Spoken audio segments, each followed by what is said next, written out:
Abraha काबा से इतनी नफरत क्यों करता कि 60,000 फौज लेके काबा पर हमला कर दिया? क्योंकि काबा पूरे अरब के लिए सबसे मुकद्दस जगह बन चुकी थी। पूरे अरब से लोग मक्का इबादत के लिए आते थे, जिससे चंद लोग बहुत पैसा कमा रहे थे। अब्राहा को इस बात से बहुत गुस्सा आता था कि ये गरीब मक्का वाले, ना इनका कोई बादशाह है ना कोई गवर्नमेंट है, ये क्यों पूरे अरब का सेंटर बन चुके हैं। तो उसने हमले से पहले अपनी सल्तनत यमन के कैपिटल सना में एक बहुत बड़ा चर्च बनाया ताकि लोग काबा को छोड़कर उसके पास आए। लेकिन ये प्रोजेक्ट पूरी तरह फ्लॉप हो गया, जिसके बाद अब्राहा के पास सिर्फ एक ऑप्शन बचा था, किसी तरह काबा को गिराया जाए। अब्राहा किसी बादशाह के घर में पैदा नहीं हुआ था, बल्कि ये रोमन एम्पायर के एक छोटे से शहर के एक छोटे से बिजनेसमैन का गुलाम था। असल में मसला ये था कि यमन और हबशा की लड़ाई बहुत अरसे से चल रही थी, क्योंकि यमन वाज डोमिनेटेड बाय जूज, यहूदी, और हबशा में सारे क्रिश्चियंस रहते थे। तो क्या होना था? तो पहले यहूदियों ने हमला किया और क्रिश्चियन इलाकों में बहुत तबाही मचाई, जिसकी वजह से सुपर पावर रोमन एम्पायर को बहुत गुस्सा आया। तब भी क्रिश्चियंस ही सुपर पावर थे, तो रोमन एम्पायर ने हबशा में अपने क्रिश्चियन भाइयों की मदद करके यमन में यहूदियों की सल्तनत हमेशा के लिए खत्म कर दी। और इस काम के लिए उन्होंने अपने ही गुलाम को भेजा, जिसका नाम था अब्राहा, जो 1 लाख फौज लेकर गया और यहूदियों की तबाही मचा दी। इस जीत के बाद अब्राहा बहुत ज्यादा स्ट्रांग हो गया और उसने यमन को अपने ही मुल्क हबशा से अलग कर लिया। हबशा के बादशाह को इस पर बहुत गुस्सा आया और उसने फिर एक फौज भेजी, लेकिन इस बार अब्राहा के खिलाफ। इस नई फौज ने अपने ही जनरल को कत्ल करके अब्राहा के सामने पेश किया और अब्राहा के फौज में शामिल हो गया। इसके बाद अब्राहा पूरे अरब का सबसे ताकतवर बादशाह बन गया और पूरे अरब में उसका इन्फ्लुएंस फैल गया।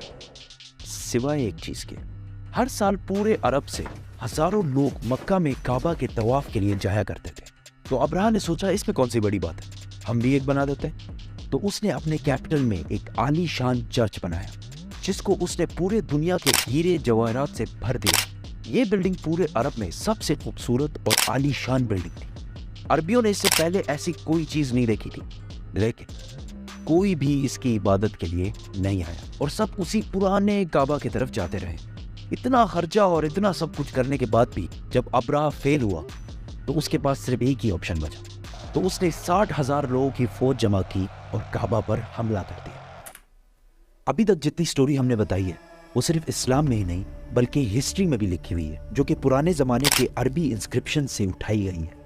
इन सब में अब्राहा एक बहुत बड़ा बादशाह था, लेकिन उसके मक्का जाने का कोई भी जिक्र नहीं है। लेकिन रीसेंट फाइंडिंग्स में कुछ ऐसी यहूदी इंस्क्रिप्शंस मिली हैं जिसमें क्लियरली लिखा हुआ है कि अब्राहा ने एक जगह पर हमला किया था जिसमें उसे बुरी तरह शिकस्त हुई थी। तो अब बड़े बड़े हिस्टोरियंस भी इसको मक्का पर इसी हमले को करार दे रहे हैं, जिसमें अब्राहा अपने साथ कुछ हाथियों को भी लेकर गया था। अरबियों को पता था कि वो इनका मुकाबला नहीं कर सकते। कुछ कबीलों ने लड़ाई करने की कोशिश की, लेकिन अब्राहा ने उन्हें कहा कि वो कोई खून खराबा नहीं चाहता, वो सिर्फ काबा को गिराना चाहता है ताकि लोग काबा को छोड़कर उसके चर्च में आए। आसपास सब लूटने के बाद जब वो मक्का पहुंचा तो उसने उनके चीफ को बुलाया। तो अब्दुल मुतलिब ने आकर कहा कि आपने मेरे कुछ ऊंट कब्जा किए हैं, वो मुझे वापस कर दें। तो अब्राहा ने हंस कर कहा कि मुझे तो लगा तुम बहुत बहादुर शख्स होगे, तुम्हें तो अपने ऊंटों की टेंशन है।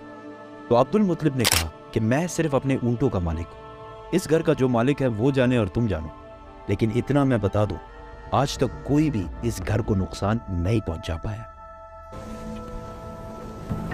अल्लाह। अगले दिन अब्राहा ने अपनी फौज को हमले का हुक्म दिया, लेकिन उसका हाथी रुक गया और बहुत कोशिश के बाद भी वो नहीं हिला। उसी वक्त आसमान से कुछ परिंदे आए और हर एक के मुंह में एक पत्थर था। ये ऐसे परिंदे थे कि उस दिन से पहले ना इन्हें कभी किसी ने देखा और ना उस दिन के बाद, और वो अब्राहा की फौज के लोगों को टारगेट कर करके मार रहे थे। अब इसको बहुत सारे हिस्टोरियंस ने स्मॉल पॉक्स की एक एक्सट्रीम किस्म का है, क्योंकि जैसे ही पत्थर इनके जिस्म को लगता था तो वो खारिश कर करके अपने ही गोश्त को निकाल देते, हत्ता कि कुछ लोगों की हड्डियां तक नजर आने लगी। इस हालत में ये फौज वापस भागी और अब्राहा की 60,000 की फौज तबाह बर्बाद हो गई। मक्का के कुरैश की ये जीत पूरे अरब में फैल गई और कुरैश अरब के नए बादशाह के तौर पर सामने आए। इस वाक़े के बाद पूरे अरब से लाखों लोग काबा के तवाफ के लिए और भी आने लगे और मक्का में हर साल उकास का अजीम शान मेला सजने लगा।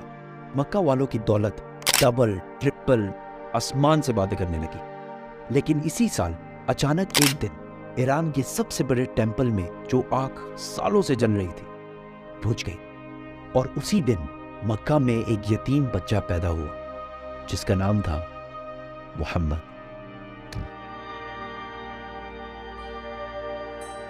Muhammad.